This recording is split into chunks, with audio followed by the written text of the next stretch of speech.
Hello everybody and welcome back again to one more video about Fallout 3. As always, it is my verdict and discussion video and I would like to share a few thoughts on this game that I just finished. But before I start with the actual discussion, let me give you just a quick warning. I will probably be comparing this game a lot to Fallout New Vegas. Because, these are the only two Fallout games that I've played, but also because they were released pretty close to each other, I think within 2 years of each other, but made by different studios. So it's kind of interesting to see how they compare to each other. So, fair warning, if you haven't played New Vegas yet, then you may not want to watch this video because there's probably going to be spoilers. Then again, honestly, I don't think that a lot of people watching this video will have played Fallout 3 but not New Vegas. But just as a fair warning, there's going to be spoilers for New Vegas in this video. Okay, so let's talk. As always, I will start by talking about the technical aspects like combat and game design and so on. And this is honestly something where I don't really have that much to talk about because the combat in particular is like almost identical to New Vegas. And I think my verdict on the combat in New Vegas was basically meh. It was okay, it wasn't great, but it also wasn't like terrible. And I would say that this verdict pretty much remains the same. Now, there are a few differences between the two games in terms of combat. Minor changes like, you can craft ammo in New Vegas, and you have a few perks in New Vegas that do not exist in Fallout 3. And honestly, most of these changes, the differences between the two games, are actually for the benefit of New Vegas, meaning they are done better in New Vegas, like, being able to craft ammo. It's not like a major thing because after a while you find enough ammo, but it's just like a small quality of life thing that makes the game a little less grindy if you don't have to collect that many ammo, but you can craft it. Or you do have like perks that allow you to repair your armor and your weapons by just using like weapons of a similar kind and not like the exact same type. Again, it just makes a game a little bit less grindy. So most of the changes are in favor of New Vegas. However, I will cut Fallout 3 some slack here because it is the older of the two games. So basically, when the makers of New Vegas created their game, they could essentially just take the combat system already ready-made from Fallout 3 and then just improve a little bit on it. And that they did. And that would explain why, it has some improvements. As a whole, the combat system, I would say that when it was conceived, like the VATS system, for example, it probably was pretty innovative. It's clearly like an attempt to merge like a first-person or third-person shooter with more traditional turn-based RPG elements. So I think when it was released in, 2008, it probably was a pretty new and innovative system. But I would say that it hasn't aged all that well. So yeah, maybe it's because I was playing like Cyberpunk 2077 at the same time. So a game with very, fluid and modern combat that I noticed like the age of the VATS system even more.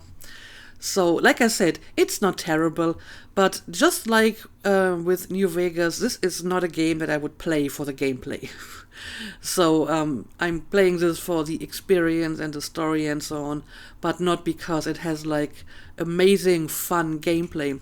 And you usually can see whether or not I enjoy the gameplay of a game is whether I increase the difficulty of the combat.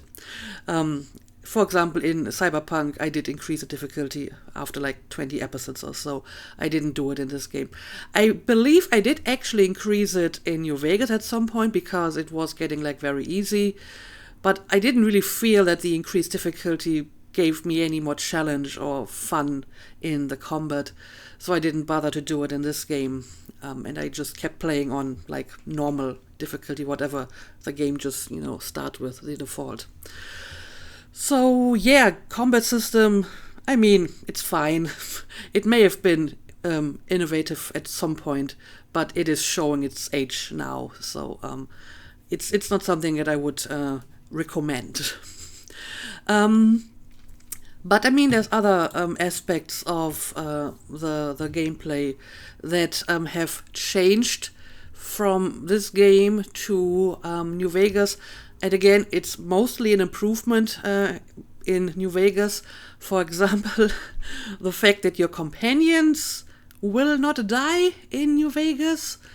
I mean, technically you have Dogmeat and Fox, which are two companions that are basically unkillable, but I think that's most likely a bug, right? I think some people told me in the comments that it wasn't really supposed to be that way, and the other companions, they can die, and that's the reason why I didn't really use them. I mean, I had like the Paladin Cross in my party for a while, and I had Sharon in my party for a while, and then I almost got him killed. He was like down to 2 strips of health, and that's when I decided, okay, maybe I shouldn't take along these squishy companions. I'm just going to get them killed.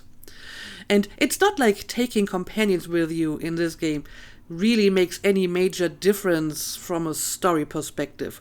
They don't have any special dialogue. They don't have any quests that you can unlock by taking them with you.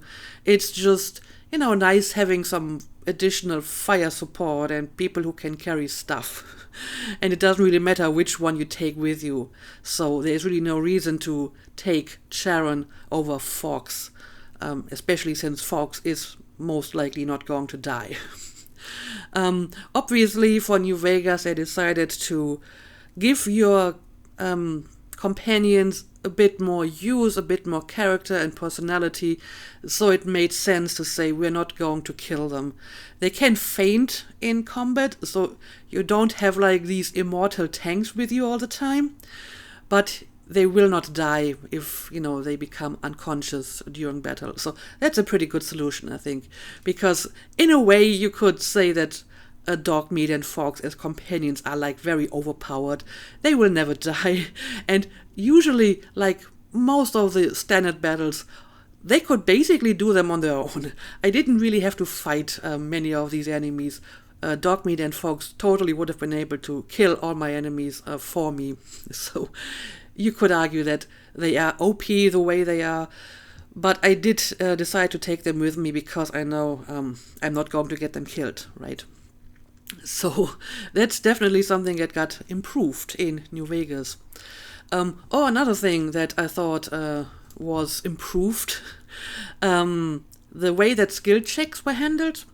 I mean, in this game, you had certain difficulties on speech checks, and then you had your skill level, and that would determine a certain percentage of, possibility of passing a skill check. So there was an element of randomness involved, which is fine. It's, very old school RPG-ish. It's like rolling a dice, right? So I can see why they did this. But I also feel that it's too easy to circumvent that. There's really nothing that prevents you from just safe scumming and reloading your game often enough to actually pass the skill check. I really like the way they did it in New Vegas, because in New Vegas, if I remember correctly, you could either pass a skill check or not, but you basically knew beforehand whether or not you could pass a skill check. And if you couldn't pass it, they would still give you a dialogue option for it, but it was like, a really incompetent one or like, a stupid one. Like, for example, you had a, science skill check. And if you had the skills, and you could give like a really smart and clever solution. And if you didn't, you would basically give a really dumb explanation or solution that obviously wouldn't work. And I mean, come on, that was just funny. Even if you rarely ever took these doomed to fail dialogue options, it was just really hilarious to have them. So I really like that in New Vegas. But I don't really mind the way that the speech checks were handled in this game. I just thought it was better in New Vegas. So as you can see, in most parts of the combat and gameplay, New Vegas did manage to improve the gameplay of Fallout 3. But like I said, Fallout 3 did all the groundwork, right? They basically designed this whole system from scratch, because like the older Fallout games probably had a completely different system. And New Vegas could basically take an existing system and then just build on it. So I think you have to take this into account. So yeah, overall combat was okay, but it's also not my favorite kind of combat. So let's leave it at that with the combat and general gameplay. And instead, let's talk about the world design, the design of the places and the maps and the different buildings and whatnot. And it's a little bit of a mixed bag, because in general, I think the world design of Fallout 3 is actually pretty good. Specifically, like the whole atmosphere of the place, it feels a lot more apocalyptic than New Vegas, which makes sense because New Vegas wasn't really destroyed. A lot of stuff had been rebuilt already, so it was a very different atmosphere. But, seeing the destroyed DC was actually pretty impressive, and I thought they really designed the city parts pretty well. Of course, they still had to compartmentalize it into different smaller maps, which I think is because of technical limitations. They couldn't put it all in like one giant map because I guess it would take too long to load or whatever. So yeah, I really like the design of the city, but the design of like the surrounding areas was also pretty nice. So the overall world design in this game definitely gets a thumbs up from me. Also, and I did mention that before on a few occasions during the game, they did actually pay quite a bit of attention to little details, and there were lots of instances of very nice little visual storytelling. Like, I remember finding that one bandit camp somewhere in the outskirts of DC, and it was like a really nice little camp, and you could see that people have been living there. They had like some sort of kitchen area and some sort of living area and something that looked like a Christmas tree and whatnot. It really looked like someone put some thought into designing this place and thought about, okay, if I was a bunch of random raiders living somewhere in the suburbs of DC, how would I design my little camp here? Or, just like stuff like that Rube Goldberg trap that I randomly stumbled into. I mean, that was just funny, right? It didn't really serve any story purpose, but just finding it and accidentally triggering a chain reaction that would lead to an explosion. I mean, that's just a great little detailed game design. So, again, that's getting a thumbs up from me. However, I do have some points of criticism about the overall world design. On the one hand, I like the details. On the other hand, sometimes the whole world does feel a little bit too empty. Now, I can understand why that is. It's an apocalyptic wasteland, so obviously there isn't much going on. But still, I think it would have been nice to meet a few more people, find a few more, places where people actually lived. I understand that it makes sense to design it this way, but it still felt kind of empty very often, especially since we had so many buildings there that didn't really seem to do much. They didn't even have that great loot very often. I mean, sometimes you could find terminals with some interesting info and lore, but there were a lot of like office buildings that, I don't know, it didn't really feel like worth going in there. And I'm pretty sure there's even some buildings in DC that I haven't checked out yet, because at some point I thought, what's the point? I will get like some ammo, and if I'm very, very lucky, I will find a bobblehead, but that's probably it. it didn't really entice me to explore all of these buildings. Now, that was a problem with New Vegas as well. I remember making a comment about how there were like a lot of buildings that seemed very empty, that had lots of rooms, but they didn't really seem to serve any specific purpose and didn't really give you much of a reason to actually explore them because they didn't even have any interesting loot in them. So you can see the same problem in New Vegas as well. Or, I think the worst offenders in Fallout 3 are probably the subway tunnels. I mean, like I said, I understand why the city had to be in different sections. New Vegas was also in different sections, like the inner part of New Vegas in that game. But do you really have to crawl through like endless subway tunnels to get to the next section? I mean, if you have like 2 or 3 of them, okay, but I think they had a few too many of them, and sometimes you had to go through them to reach like the next part of town. That wasn't fun gameplay, so I could have done without some of these subway tunnels, that's for certain. So yeah, overall, I would say the world design is good on like the atmosphere of the place. I think I actually enjoyed the atmosphere of this game more than New Vegas because it felt more apocalyptic. On the other hand, it also meant that sometimes the world felt a little bit too empty for, a game where you actually want to do stuff and not just walk around and look at the same kind of assets over and over again. So it's a bit of a mixed bag here. But yeah, I guess that's really all I gotta say about the general game design. Like I said, it is very similar to New Vegas, so I'm not going to repeat all of that again. Instead, let's talk about the writing, as in the story and so on. And yeah, I don't know, let's maybe start with the main story.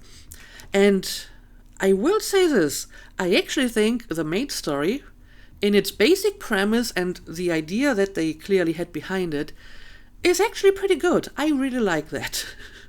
I would even argue that to some degree I prefer the main story in its, basic idea anyway, over the one in New Vegas. Why? Because, first of all, I think they had a very clear idea where they wanted to go with that story.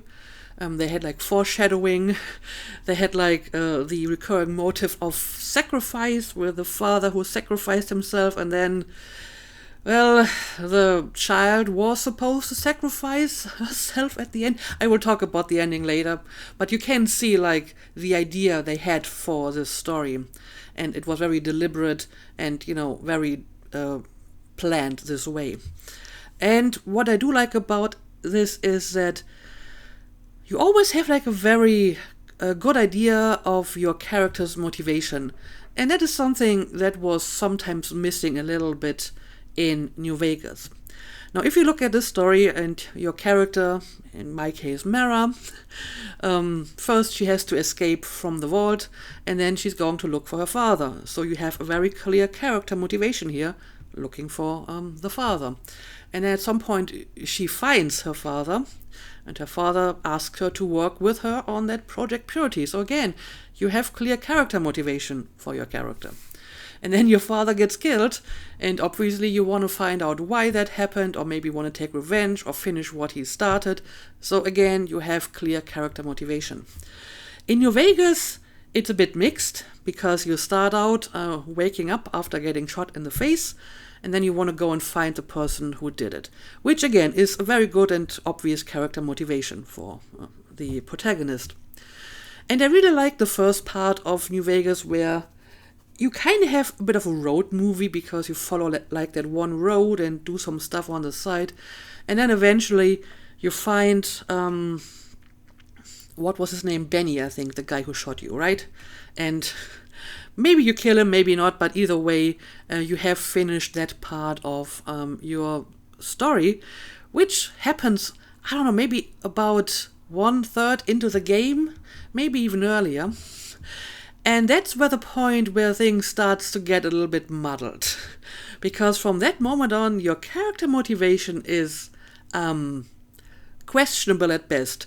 You talk to the yes man who tells you about this plan that Benny had, where he wanted to take over New Vegas. You talk to Mr. House, who also had like his plans. And I mean, Mr. House at least gives you some kind of a reward, or he says he's going to give you some kind of reward. But one way or the other, from that point onward, it's not really clear why your character really would want to do any of this. Why would he want to go through with the Yes Man's plan? Why would he want to help Mr. House or the NCR or the Legion? Now, obviously, it's an RPG, so you can just make up your own character's motivation, which is fine. But I also think it's always a good idea to have some underlying motivation built into the story that your character can act on. So maybe your character wants to be the next queen of Vegas, and then maybe that's why she's going through with the Yes Man's plan. Maybe she's just an incorrigible do-gooder, and that's why she's helping the NCR. You can make up your own motivations, but there isn't really any motivation for your character within the story itself. And I mean, New Vegas kind of made fun of this whole thing a little bit in the Lonesome Road DLC, right? A DLC where you are very obviously not giving any motivation to go through with the DLC. As a matter of fact, you're being actively discouraged from continuing the story. And then Ulysses kind of makes fun of you for going through with it anyway. And you can kind of project this onto the main story as well, because once you found Benny, there's no reason why you want to stay in New Vegas to begin with, right? You're not even from there. You can just move on and do anything else. But in this game, in Fallout 3, you always had like a clear character motivation for your protagonist, and I think that's a good thing, because it makes the story a bit more urgent and a bit more driven and a bit more plausible. So yeah, in terms of like the basic story idea, I think this one is actually a little bit better. And I also appreciate the fact that you don't have to like choose a faction at the end or something like that. It's a very typical RPG thing to do that, but sometimes it's nice not to have that kind of burden on you. Now, the execution of that story is good on some accounts, maybe not as good on other accounts. I thought there were actually a few pretty interesting missions in there. For example, the one in Tranquility Lane I thought was pretty nice. So I don't really have any big issue with the main story as such, except for the ending. I will get to that later. But all things considered, the main story gets a thumbs up from me, especially also since, as you may know, I have a soft spot for all stories that involve family. So, you know, the idea of looking for your father and all of that definitely appealed to me. So, yeah, I do like the main story, even though I guess there were a few parts that could have been made better. And that brings me to my next point, which is like, maybe like the general writing of the game. And yeah, that is maybe something where I have some problems. The writing is very often very, how do I put it, video gamey. And I'm not saying that like as a compliment. I mean, just think about like the very, very early stages of the game. This is what happened to Mara after she left the vault. She came to Megaton, and at first it seemed like this is a town where, you know, only a few people can live. They don't accept anyone or whatever. So Mara walks in there, gets greeted by the sheriff, who is like, "Oh, well, you seem pretty trustworthy. Don't you want to do this job for us? Specifically, disarm that giant nuclear bomb in the middle of our town." That's already kind of weird, right? I mean, I'm guessing because I had already collected like positive karma, they already trusted me, but it doesn't really feel like any kind of realistic dialogue. That's what I mean by video gaming. So you look around and you notice, okay, I can't actually disarm the bomb yet because I lack the skills. And then I go into the saloon and I meet Mr. Berkey. And then Mr. Berkey apparently gets a completely different impression from Mara. He apparently doesn't think she's trustworthy at all because he thinks this is a woman who's willing to blow up this town just because I ask her to. And then, we have that small discussion about, I give you this thingamajig and then you can detonate the bomb from a distance, which for some reason he couldn't do himself. I don't know. And I convinced him to back off by using my Black Widow perk, which was kind of hilarious because it was like 2 lines of very bad flirting and he left. Now, again, I'm willing to cut the game some slack here because I used the perk. And if you use a perk, you can basically say, okay, it's video game magic, right? It's almost like being a Jedi and you can do stuff that is not very realistic if you use one of these perks. It was still kind of funny that this guy would just talk to a random stranger in this town, ask them to blow up the town, and then leave again after getting flirted with for like 2 minutes. Not even 2 minutes, I'm pretty sure. And apparently he fell just madly in love with Mara, as we've seen with the love letters later. And then Mara talks to the barkeeper, and they were talking about like her father, and that she was looking for her father, and the barkeeper, Moriarty, said something like, yeah, you have to leave. He was here, but he isn't anymore, so you have to go out there and go look for him. And like 2 minutes later, within the same conversation, Mara said something like, yeah, I'm going to leave now and I'm going to look for my father. And Moriarty is like incredulous. Why would you want to go out there? It's far too dangerous or something like that. Even though like 2 minutes earlier, he told me to do exactly that. So the conversation wasn't really like very logical internally. And then I left Megaton.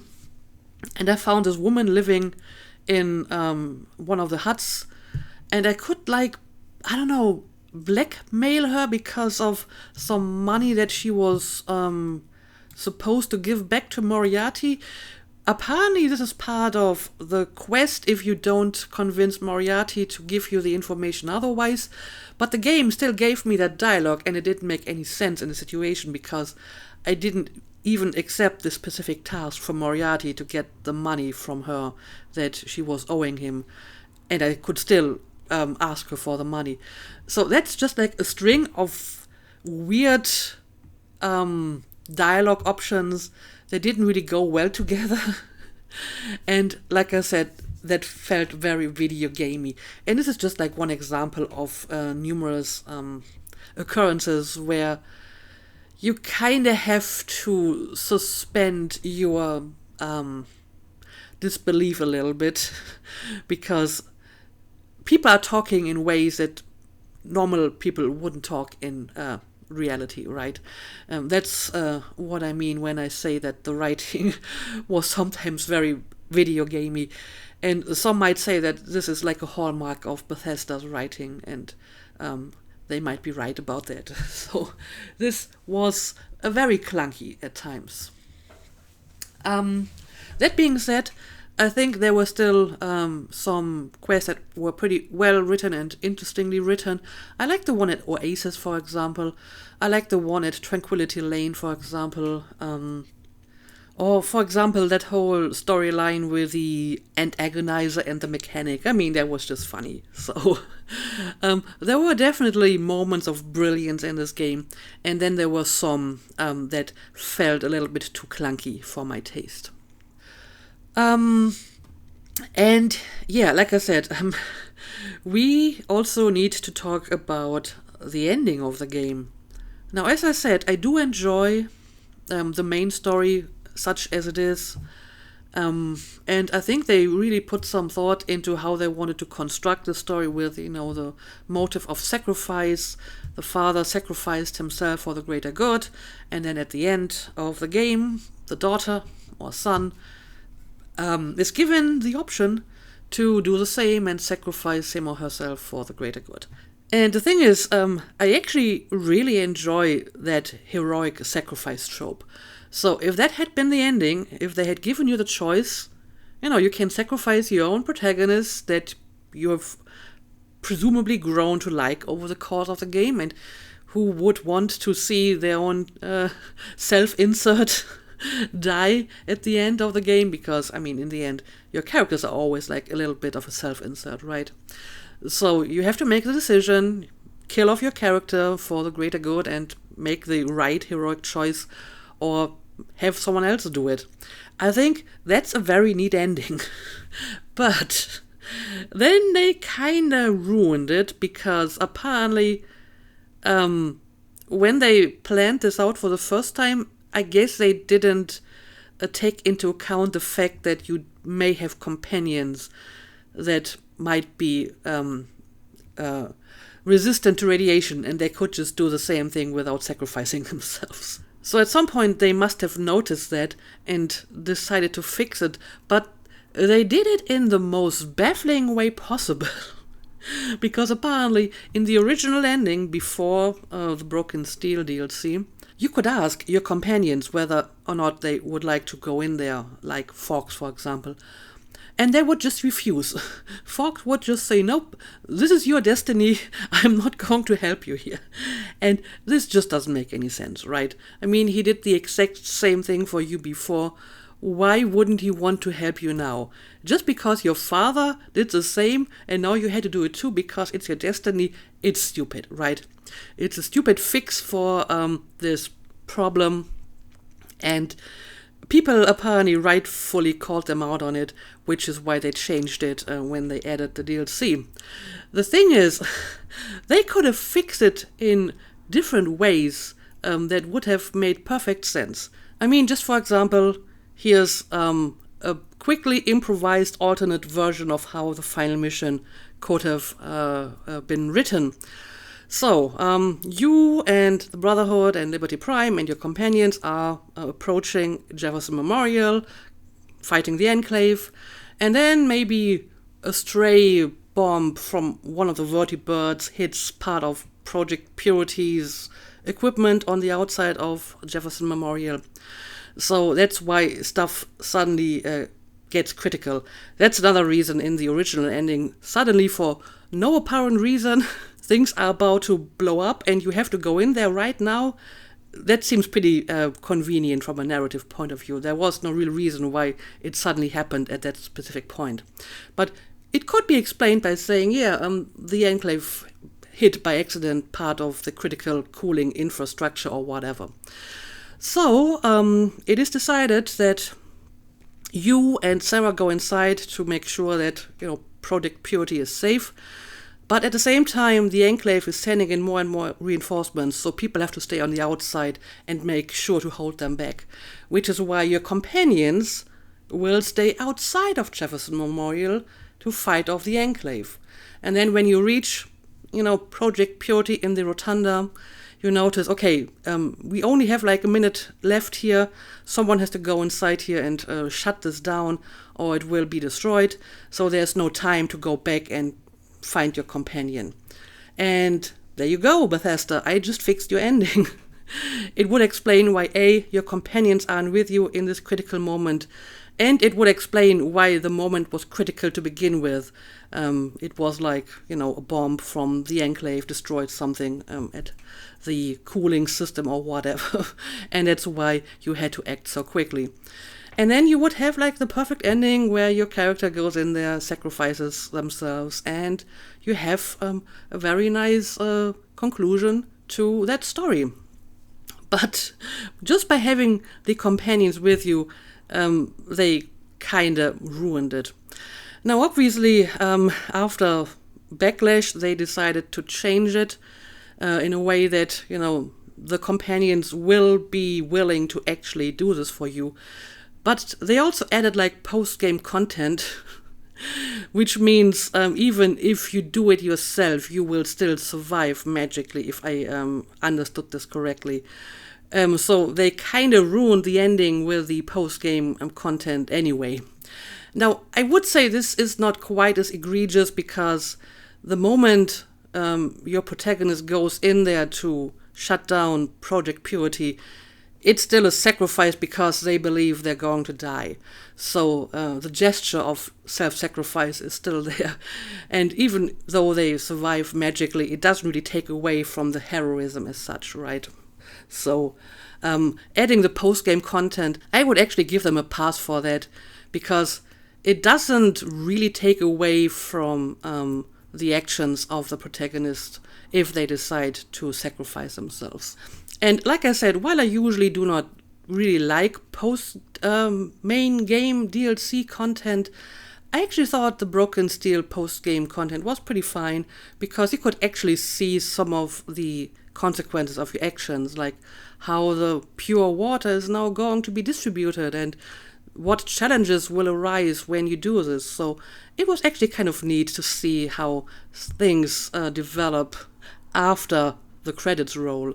So I'm not too mad at them for adding the post-game content, but the way they handled the ending is still not great, because they just should have, written a situation where your companions aren't with you, and then the ending would have been perfect. So it would have been so easy. Why didn't they do this? I don't understand it. But yeah, I'm pretty sure I'm not like the only one who has the exact same point of criticism, and who has come up with a similar, more logical and more reasonable ending version that would get rid of that problem. So yeah, it's a little bit sad that they had such a good setup and then kind of missed the landing for their main story a little bit. Anyway, finally, I think we should maybe talk a little bit about the other DLCs as well, because we had quite a few of them. And I actually thought that most of the DLCs were pretty fun. I did really enjoy the DLCs. I think my favorite one was the UFO one, just because it was so, well, wacky and unusual. But it was also pretty well made, I think, because first of all, the design of that place was pretty neat. Just seeing Earth from space was pretty neat. And you did get like a few new companions, even though they were just with you for one mission, if at all. It's funny though, because many of these temporary companions seem to have more personality than your standard companions. They had more dialogue, more like context-based comments when they came with you. So honestly, they felt much more real than some of your normal companions. So I enjoyed this quite a bit, talking to these people and taking them with you for like a mission. So yeah, that's probably my favorite DLC. I also liked Operation Anchorage quite a bit, just because it was so different, different setting. It was a little bit more focused on like stealth gameplay and like ranged gameplay. And if there's one thing in like the combat that I actually do enjoy, it's the sniper rifle. I mean, the sniper rifle is the one weapon that I very often use without VATS, just because I think it's fun trying to actually hit your enemies with the sniper rifle manually. So I like that quite a bit. Also, a good amount of interesting lore in there. So yeah, I did enjoy this quite a bit too, even though, just like the UFO one, these two DLC didn't really have much of a story to speak of, right? There wasn't really much narrative content such as it is, but it was still pretty fun to play both of them. And then we have The Pit. The Pit probably was my least favorite DLC. It's actually the one that did attempt to have a bit more of a story. But, and I think I did mention this before, after finishing that DLC, I think the story may have been a little bit too ambitious for, the time frame they had available, because especially since you had to make like a decision at the end whether you wanted to like steal the baby and give it to the other faction, or whether you were not going to do that. But decisions like these kind of require you to have a little bit more understanding of the situation and actually care a little bit more about the people and the place. And it's kind of hard to really care about this kind of stuff if you've only been there for like 2 hours. So yeah, I did go through with that story. I did steal the baby, but honestly, I didn't really care that much about any of the people or the consequences. So I feel the story would have needed a lot more time to grow and actually get you involved in the characters and what was going on there. The same, by the way, does apply to the other DLC, Point Lookout. Again, you had to make a decision at the end between 2 people that you just met.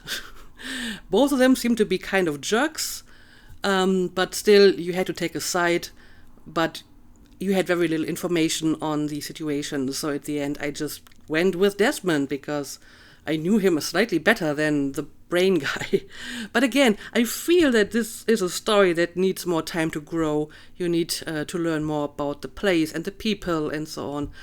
And then you can actually, get emotionally attached to anything going on there.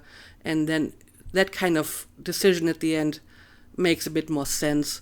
This way, it's basically just, okay, whatever. I'm just going to pick what feels right in this specific moment, and I'm not going to spend too much thought on it. So I do like the general idea of the story they had there, but the story felt very half-baked in both cases. So they should have maybe saved this kind of a story for like a larger edition or story or game or whatever. But I did like, for example, the general atmosphere of Point Lookout. Again, something very different from the Wasteland. The same with the pit, like this industrial, very vertical architecture was pretty neat. So both of these DLCs had their plus points, but I thought the story they were going for didn't really work out for me.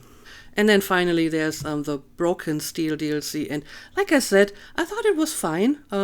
It was nice to see the Wasteland after you saved it, more or less, and that you could still continue to, help people. And the side missions in that DLC were actually all pretty good as well. I enjoyed these quite a bit too. Okay, so let's see if I can come to some sort of conclusion. Overall, I would say, and I think most people seem to agree with that, New Vegas is definitely the better game, especially in terms of overall writing. The gameplay is very similar in both cases, but the few changes they made for New Vegas were definitely a good thing and improved the gameplay. But what Fallout 3 has to offer is lots of atmosphere. The lore, as far as it's like written down on terminals, is pretty interesting too. I mean, since there aren't a lot of people you can talk to, most of the lore is transmitted via terminals, and those are all pretty interesting. But I do wish you could, talk to a few more people, maybe. But the story I actually prefer in Fallout 3, but I do wish that they had tried for a better ending, like the one that I suggested. Because you can clearly see that they had this idea for the story with the motive of sacrifice and so on. And it was very deliberate and planned this way. And then they kind of mess up this ending completely unforced, because it would have been very easy to write this ending in a way that it works without giving up like these recurring motives and so on. So that just seems very sloppy, right? So this is probably my main grievance with the game, that they had a very good ending right there in front of their noses and probably had planned for this kind of ending. And then they kind of gave it away for no good reason. But still, I don't regret playing this game. even though maybe it was a little bit too long at the end. But it was still an interesting and immersive experience for me. And it was interesting to see how it compares to New Vegas, and what it did better and what it did not do better. And like I said, I am actually willing to cut Fallout 3 a lot of slack here because it's the older of the two games. So New Vegas could take a lot of established mechanics and assets and just improve them. So it's the writers and creators of Fallout 3 that did most of the work, you might say. And I definitely applaud them just for that. Now, the next question that some of you may have, will I be playing other Fallout games in the future? And honestly, I don't know yet. The most obvious choice would be Fallout 4. Again, people seem to have different opinions about this one. Some people like it, others people don't. But as you know, for the time being, I have other plans. The next game I will play is Baldur's Gate 3, and it's going to be the only game I'm playing for now, because I want to reduce my schedule to 4 episodes per week. It's 4 at the moment. So I won't be playing any other games, especially since Baldur's Gate is very long as well. So I don't know. If I'm ever going to play Fallout 4, it's going to be quite a while until I get there. So you probably shouldn't hold your breath here, because I have other games that I probably want to play before that. But either way, I'm pretty sure that a lot of you will be looking forward to my next game. I have been getting quite a bit of positive feedback on that. Now, since I just finished 2 very long Let's Plays, Fallout 3 and Cyberpunk, I will be taking a bit more than just one day off. As a matter of fact, I will be taking the entire next week off. And then I will return on a Monday, the 24th of March, with the first episode of Baldur's Gate 3. So I hope you're looking forward to that. I certainly am, because this game has been hyped up so much that I hope it will live up to it. But I'm sure it will. So I hope you will return for that. But until then, I hope you enjoyed, and see you again next time.